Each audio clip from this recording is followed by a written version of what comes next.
দর্শক আসসালামু আলাইকুম। আমি শহীদুল ইসলাম সজল, আমার টিকটক চ্যানেলের পক্ষ থেকে সবাইকে স্বাগত জানাচ্ছি। যে যেখান থেকেই আমার এই ভিডিওটা দেখতেছেন সবাইকে আন্তরিক শুভেচ্ছা এবং অভিনন্দন। এশিয়া কাপ চলে আসতেছে। এশিয়া কাপকে সামনে রেখে অলরেডি বাংলাদেশ জাতীয় দলের কিন্তু ট্রেনিং সেশন শুরু হয়ে গেছে, মানে ট্রেনিং ক্যাম্প যেটাকে বলে, আপনি ফিটনেস ক্যাম্পও সেখানে বলতে পারেন।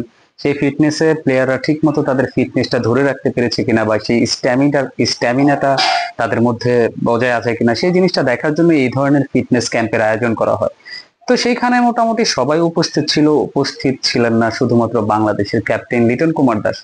হয়তোবা এটা একটা নিয়মে লেখা আছে, আইসিসির নিয়মে না হোক, অন্তত পক্ষে বিসিবির নিয়মে লেখা আছে যে যদি আপনি বাংলাদেশ ক্রিকেট টিমের আহ অধিনায়ক হন তাহলে আপনাকে ফিটনেস টেস্ট দিতে হবে না, কারণ আপনি তো already you are a captain. আপনি যেহেতু একজন ক্যাপ্টেন, আপনাকে কোনোভাবে ক্যাপ্টেন থেকে বাদ দেওয়া যাচ্ছে না। দ্যাটস ওয়াই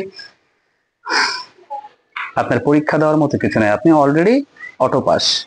আর অটো পাসের যুগে বাংলাদেশ চলতেছে, সবাই পরীক্ষা না দিয়ে অটো পাস করে দেওয়ার যেখানে একটা প্রচলন চলে আসছে, সেখানে লিটন কুমার দাস তো বাংলাদেশ ক্রিকেট দলের একজন অধিনায়ক। তো তাকে সেখানে কেন পরীক্ষা দিতে হবে, কেন তাকে 6 মিনিটের মধ্যে আপনার 1600 মিটার ক্রস করতে হবে কেন? তিনি তো একজন ক্যাপ্টেন, তার তো এটা করার কোনো দরকার নেই। আমার কাছে মনে হয় যেন ভারতীয় ক্রিকেট বোর্ড বলেন, অস্ট্রেলিয়ান ক্রিকেট বোর্ড বলেন, পৃথিবীতে উন্নত ইংল্যান্ডের ক্রিকেট বোর্ড বলেন, যত উন্নত কান্ট্রিগুলো আছে তাদের দেশের কোনো ক্যাপ্টেনই এই ধরনের ফিটনেস টেস্ট দেন না, কারণ এটা নিয়মে নাই। কারণ আপনি যেহেতু অলরেডি ক্যাপ্টেন, আপনি শুধু শুধু কেন 1600 মিটার দৌড়াবেন 6 মিনিটের মধ্যে? কেন নিজের যোগ্যতার প্রমাণ দিবেন? কেন নিজেকে ফিট রাখবেন? সেটার কোনো প্রয়োজন নাই। বাট ভাই, প্রশ্ন হচ্ছে লিটন কুমার দাস অনুপস্থিত কেন ছিলেন?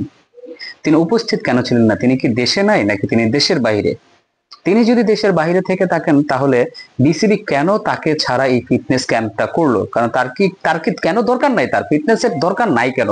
এই ফিটনেস টেস্টটা তাকে কেন দিতে হবে না? That is my question. কেন তিনি সবার ঊর্ধ্বে থাকবেন?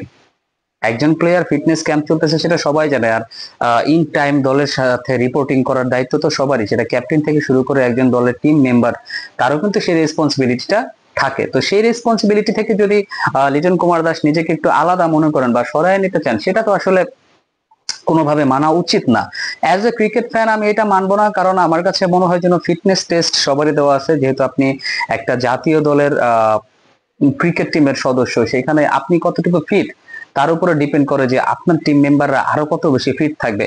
আপনি যদি ভারতের দিকে চিন্তা করেন, যে বিরাট কোহলির কথা চিন্তা করেন, বিরাট কোহলি তার পছন্দের বিরিয়ানি খাওয়া বাদ দিয়ে দিচ্ছেন। তিনি অনেক বছর যাবত সবজি ফলমূল এগুলা খেয়েই জীবনযাপন করতেছেন। মহেন্দ্র সিং ধোনির কথা ধরেন, এখনো যেভাবে দৌড়াদৌড়ি করেন ভাই,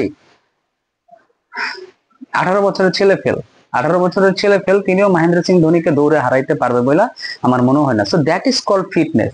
তো ফিটনেসের দরকার আছে ভাই, ফিটনেস টেস্ট দেওয়ার দরকার আছে। যদি আপনি কোনোভাবে অকৃতকার্য হন সেখানে, তাহলে আপনার সেখানে কৃতকার্য হওয়ার একটা সুযোগ আছে। আপনি নিজেকে চেঞ্জ করবেন, নিজেকে বদলাবেন। তো দ্যাটস ওয়াই আমার দরকার আছে। আসলে এই ধরনের ক্যাম্পিং এর ঊর্ধ্বে কারো থাকা উচিত না। লিটন কুমার দাস যদি সেটা করে থাকে, বা লিটন কুমার দাসকে যদি সেই সুযোগটা দেওয়া হয়ে থাকে, তাহলে লিটন কুমার দাসও অপরাধী, এবং তার সাথে বিসিবি যদি তাকে সেই সুযোগটা দিয়ে থাকে তাহলে বিসিবি আরো বড় অপরাধী। আপনাদের কি মনে হয় দর্শক, লিটন কুমার দাসের কি অটো পাস করাটা উচিত হয়েছে, নাকি লিটন কুমার দাসের এই ফিটনেস ক্যাম্পে জয়েন করাটা খুব বেশি দরকার ছিল? সেটা অবশ্যই ভিডিওর কমেন্ট সেকশনে কমেন্টস করে জানিয়ে দিবেন। সবাই ভালো থাকবেন, সুস্থ থাকবেন। সালামু আলাইকুম।